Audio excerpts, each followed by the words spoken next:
자, 오늘 저와 함께 걸어보신 것처럼 1층의 상가가 끊기지 않고 이어지는 라인만 이 상권의 구조가 이어지고 있습니다. 따라서 송리단길 건물 매입을 고려하고 계시다면 이 두 가지를 고려해 보셔야 됩니다.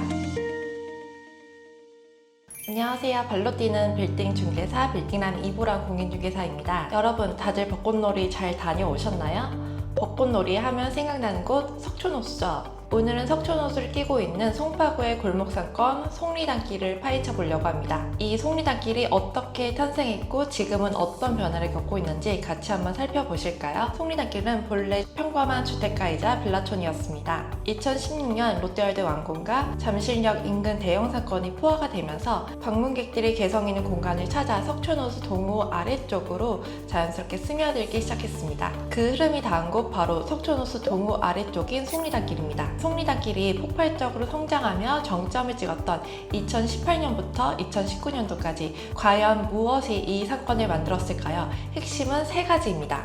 첫째, 9호선 송파나루역 개통. 가장 큰 약점이었던 접근성이 해결된 사건입니다. 강남과 여의도 유동인구가 바로 유입이 되면서 동네 골목이 광역 상권으로 체급을 올리게 된 계기입니다. 둘째, 앵커 테넌트의 등장. 다운타운어, 노티드 같은 여러 브랜드들이 줄을 세우던 그 시절을 기억하시나요? 여기에 한몫한 게 롯데타워와 석촌호수를 배경으로 한 루프탑 카페들이 인기를 끌면서 전국적인 인지도를 얻게 되었죠. 주택가를 개조하여 특색 있는 분위기를 연출하고 있는 카페촌은 블로거들의 큰 인기를 끌게 되었습니다. 셋째, 경리단길, 망리단길을 잇는 단길 시절의 완결판. 경리단길이 젠트리피케이션으로 주춤하던 사이에 송리단길은 석촌호수라는 강력한 자연환경과 롯데월드몰이라는 거대 배후시설을 갖춘 대체지로 급부상하게 되었습니다. 2019년도 당시에는 공시를 찾아보기 어려울 정도로 권리금이 급부상했고 주택가를 근린생활시설로 용도 변경하는 사례가 엄청나게 많이 일어났습니다. 2018년도, 2019년도의 송리단길은 외부 유입이 중심이었어요. 하지만 2020년 이후 코로나를 겪게 되면서 상권의 분위기가 많이 변화가 되었습니다. 최근에 송리단길은 인근에 거주하고 있는 거주민들이나 잠실역 인근으로 일하고 있는 직장인들이 많이 이용하고 있는 상권이라고 보시면 될 것 같습니다.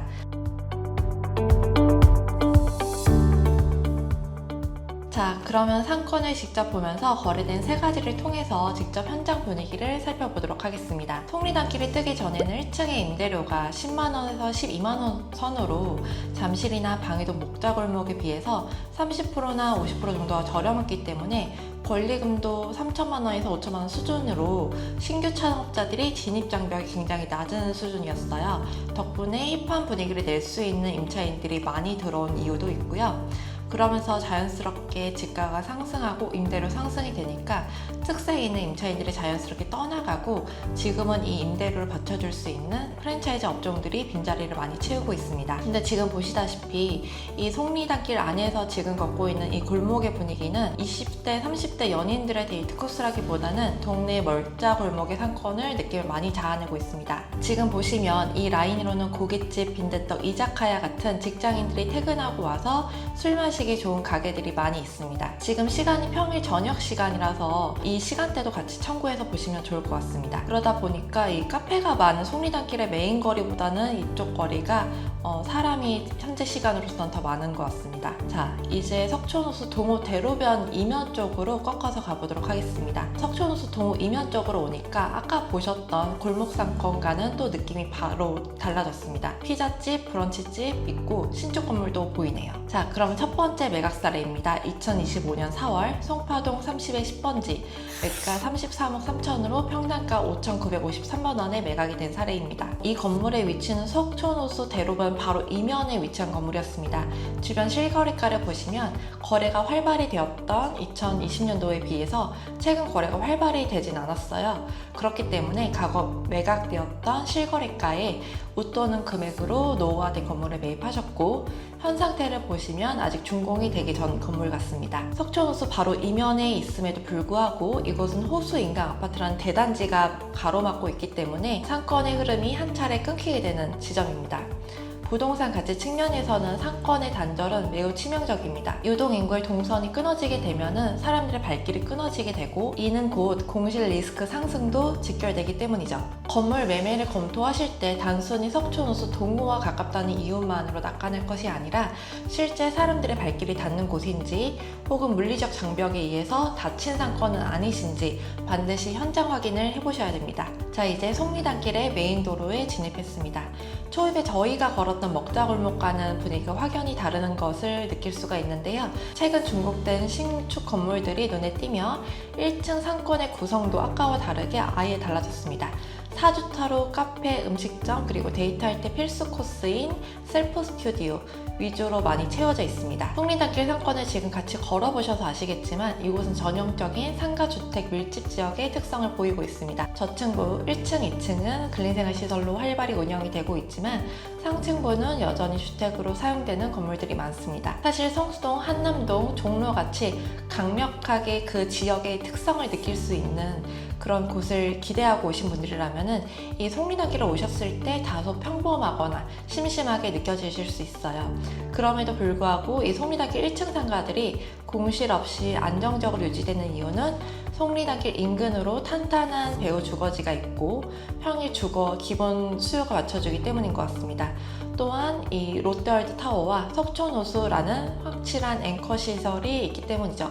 다만 여전히 지상층 대부분이 주택으로 이용을 되고 있다는 것은 저희가 꼭 체크해야 될 대목입니다. 이는 건물 전체를 근린생활시설로 전환될 만큼의 오피스 임차 수요나 고층부의 상업 수요가 아직까지는 충분하지 않다는 지표이기도 합니다. 1층의 활기만큼 상층부까지 상권의 힘이 뻗어 있는지 면밀히 분석한 후에 저희 투자 전략을 세우시는 게 좋을 것 같습니다. 자, 그러면 두 번째 매각 사례를 같이 살펴보도록 하겠습니다. 두 번째 매각 사례는 2026년 1월 송파동 42의 6번지 매가 65억으로 평당 7,822만 원에 매각이 된 사례였습니다.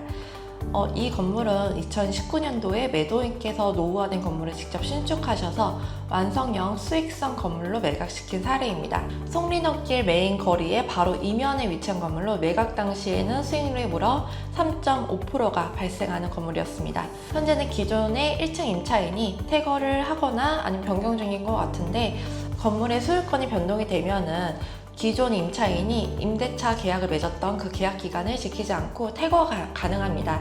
따라서 이 부분도 중개사를 통해서 승계 확인서를 미리 받으시거나 아니면 계약 전에 퇴거 의사가 있는지 미리 확인해 보시는 게 좋을 것 같습니다. 다만 해당 건물에 지하가 없어서 좀 아쉬운 점인 것 같아요. 실제 건물의 매수를 검토해 보시면은 신축 건물에 지하가 있냐 없냐로 이제 선호도가 나눠지기 때문에 실제 건물을 신축하실 때 이 부분도 잘 검토해 보시는 게 좋을 것 같습니다. 자, 그럼 여러분, 저희가 아까 전에 호수 인강 아파트에서 상권의 흐름이 한 차례 끊기는 거를 보셨습니다. 여기가 바로 두 번째 상권이 끊기게 되는 지점입니다. 바로 1층의 주차장으로 이용하고 있는 다세대 주택 빌라촌입니다. 세 번째 매각 사례 같이 보시도록 하겠습니다. 세 번째 매각 사례 2025년 6월 송파동 49의 3번지 매가 32억으로 평당 5,512만 원에 매각이 된 사례입니다. 송파동 49의 3번지 매각 사례를 보시면 지적도상의 위치와 실제 현황 동선의 차이를 극명하게 보여주고 있습니다.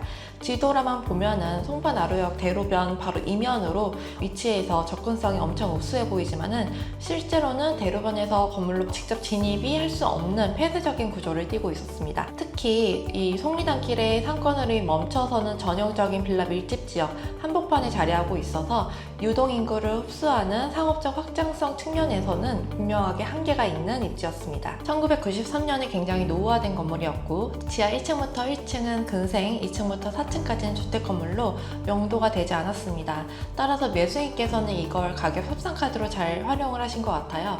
처음에 이제 시장에 나왔을 때는 40억이라는 금액이었는데 8억이나 내고가 되어서 계약이 체결되었습니다. 송파나루역 빌라촌에 위치하여서 탄탄한 주거 수요가 잘 맞춰주고 있기 때문에 공실 위험을 이런 점이 상쇄시켜줬기 때문에 이 건물 무려 수익률이 5%나 발생하던 건물이었습니다. 안정적인 투자를 원하시는 분이 매입하지 않았을까 싶습니다. 다만 상가주택 건물로 주택 취득세 중과 이슈도 있었을 것 같습니다.